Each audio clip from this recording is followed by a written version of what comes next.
Hi అండి. Welcome to నాను creations. I am మమత. ఈరోజు అయితే నేను మిల్ మేకర్ కర్రీ చేస్తున్నానండి. ఒక 3 డేస్ బ్యాక్ అయితే మిల్ మేకర్ బిర్యానీ చేశాను. బిర్యానీ చేసిన రోజు అయితే సూపర్ టేస్ట్ వచ్చిందండి. చాలా చాలా బాగుండే.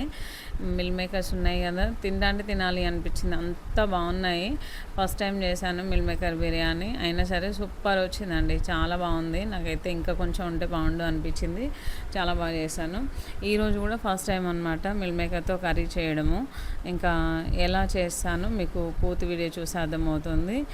మనకి ఏది డౌట్ ఉన్నా యూట్యూబ్లో చెక్ చేసుకుంటే సరిపోతుంది అండి. చేయరాదు, నాకు రాదు, నేను ఎప్పుడు చేయలేదు, ఇలాంటివన్నీ మనం ఏం చేసుకోకూడదు. యూట్యూబ్లో చెక్ చేసుకుంటే అయిపోతుంది. ఓకే, ఫస్ట్ అయితే నేను వాటర్లో ఒక 5 నిమిషాలు ఉడికించాను. మరీ చాలాసేపు ఉడికిస్తే మెత్తగా అయిపోతాయండి. అట్లా ఉడికించకూడదు. ఒక 5 మినిట్స్ అట్లా ఉడికించుకుంటే మనకు సరిపోతుంది. తర్వాత వాటర్లో నుంచి మనము ఈ విధంగా వాటర్ పిండేసుకొని వేరే ప్లేట్లో పెట్టేసుకుంటే సరిపోతుంది. తర్వాత ఇక్కడ నేను కర్రీ చేస్తున్నాను.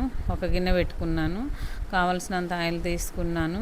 తర్వాత జీలకర్ర, చెక్క, లవంగా వేసానండి. మెంతులు అయిపోయినాయి, మెంతులు వేయలేదు అనమాట.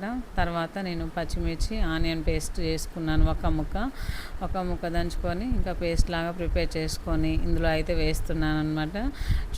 చూడండి ఫ్రెండ్స్, ఎంత బాగుంది కదా. ఎందుకంటే నేను మటన్ కర్రీ వచ్చే టేస్ట్ చేస్తున్నాను.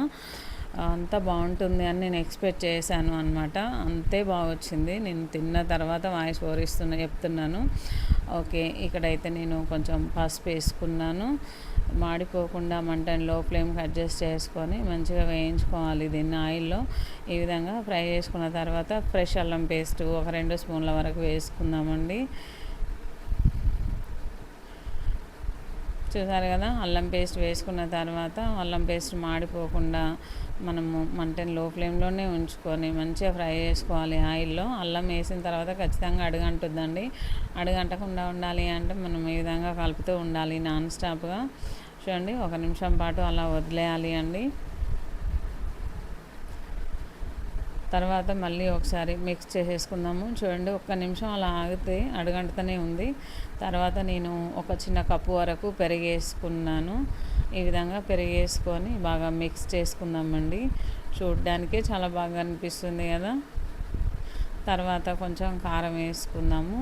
మనం తినగలిగినంత కారం వేసుకోవాలి అండి. తర్వాత నేను ఇక్కడ గరం మసాలా వేస్తున్నాను. మరీ ఎక్కువ వేసుకోవద్దు, మంట వచ్చేస్తుంది కదండి కడుపులో. చూసి మనకు టేస్ట్ సరిపడా వేసుకోవాలి. తర్వాత టేస్ట్ సరిపడా సాల్ట్ వేస్తున్నాను. ఈ విధంగా ఈ 3 ఇంగ్రీడియంట్స్ బాగా కలుపుకుందాము. ఈ మసాలా పేస్ట్ అనేది మంచిగా ఉడికించుకోవాలి అండి. మంటను లో ఫ్లేమ్లోనే ఉంచుకొని ఈ మసాలాను అయితే మంచిగా ఉడికించుకుందాము.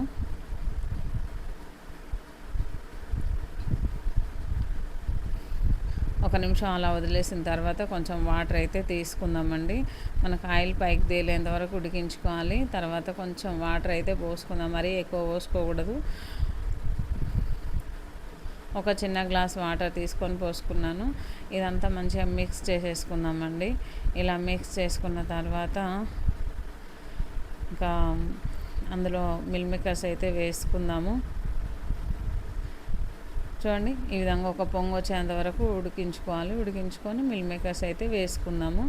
ఇంతకుముందు మనం వేడి వాటర్లో కడిగేసి పక్కన పెట్టుకున్నాం కదా, అవి అయితే ఇందులోకి యాడ్ చేసుకుందాము. ఈ గ్రేవీ అయితే ఒక fish curry gravy, mutton curry gravy, chicken curry gravy లాగా కనిపిస్తుంది కదండి. చూడండి, యాజ్ టీజ్గా అసలు మటన్ కర్రీ లాగా కనిపిస్తుంది. టేస్ట్ కూడా అంతే బాగుందండి. చాలా చాలా బాగుంది. ఓకే, చూసారు ఎంత బాగుంది కదా అండి. ఇది మనకు మటన్ లేకుండా మటన్ కర్రీ ఈ విధంగా ప్రిపేర్ చేసుకోవచ్చు. మూత పెట్టేసుకుందాము. మంటని లో ఫ్లేమ్లో పెట్టేసుకొని ఒక 5 నిమిషాలు ఉడికించుకుందాము. చూడండి, 5 నిమిషాల తర్వాత ఇట్లా మనకు పైకి వచ్చేస్తూ ఉంటాయి. ఇవైతే మటన్ పీసెస్ లాగా ఎంత బాగున్నాయి కదండి. నా జిస్టే తగిలేలా ఉంది. చూడడానికి చాలా కలర్ఫుల్గా, ఎమ్మీ అండ్ స్పైసీగా మంచి స్మెల్ వస్తుందండి కలుపుతుంటే. ఓకే ఫ్రెండ్స్, ఫైనల్గా అయితే కొంచెం కొత్తిమీర వేస్తున్నాను. కొంచెం కొత్తిమీర వేసుకొని మళ్ళీ 1 నిమిషం పాటు మంచిగా కలిపేసుకుందామండి.